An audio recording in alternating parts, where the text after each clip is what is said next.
Leah never knows when she'll appear in one of Benjamin's nightmares. But since it started happening, they tend to meet in the charred shell of the original World Stage Theater, the smoke hanging as solid as proscenium curtains. Sometimes the damage is the way it really happened. Total annihilation on the lower floor and a dragon-raised mezzanine. Sometimes the destruction is rendered pretty and whimsical.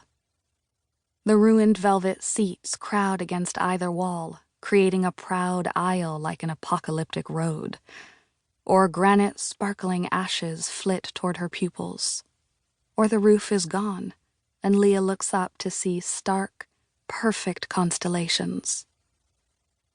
Unheard of in Midtown Manhattan, what with the light pollution. But the artist in Leah can easily imagine it anyhow. Always, there is the terror, even when nothing more significant happens than her boots sloughing through cinders. This theater burned 20 years ago. Leah knows there isn't any logic to dreams, but it's nauseating, and she always thinks a little petulantly, "Spectacular, another nightmare. Being in the cremated bones of this place is automatically a nightmare, and it isn't even in my head." Because it's all in Ben's. This time, Ben sits downstage left, staring into the orchestra pit. He's ropey and pale in a red t-shirt and torn jeans, a tow-headed, manic-eyed 8-year-old instead of her tow-headed, manic-eyed ex-fiancé.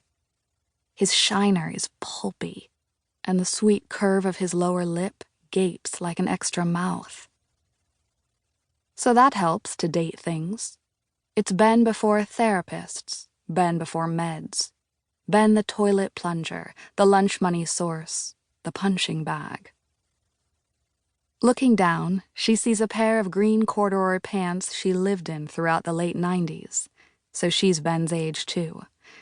It's before she got the hang of her coarse, nut-brown corkscrews, for instance. They're cropped at her nape, much longer on top, like they were for that heinous school picture, a Halloween wig from the discount bin. Ben has a song stuck in his head, seemingly. From all corners of the building, Harvest Moon by Neil Young croons its easy melody, a deeply harmless ballad. Still, Leah's blood runs thin and bluish in her wrists.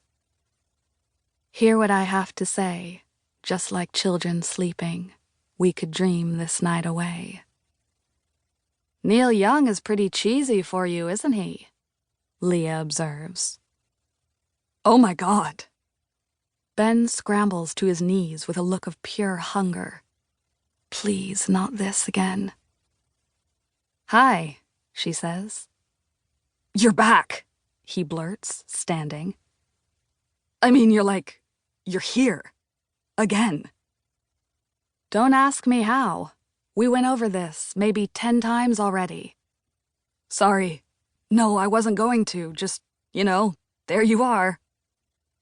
Let's not make a scene of it. I'm literally on a stage. The premonition of Ben's adult smirk appears. Wouldn't a scene be, appropriate?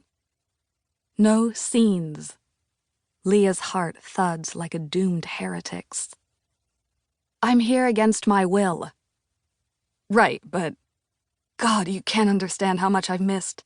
Benjamin, change topics, or I swear I'm going to walk away and keep walking till I have no idea. Fall out of your ear. You do not discuss me. Us. There's just too much. We tried it last time, and I could barely function for 3 days after I woke up. Tell me a different story. Longing, anger, and disappointment threaten to crumple Ben's face like a child's after a terrible fall. But Ben isn't a little boy. He only looks like one. Straightening, he nods. It was a kaleidoscope of emotions, longing and loss as a high-pitched garble. The last flicker looked simply like love, though. which is excruciating.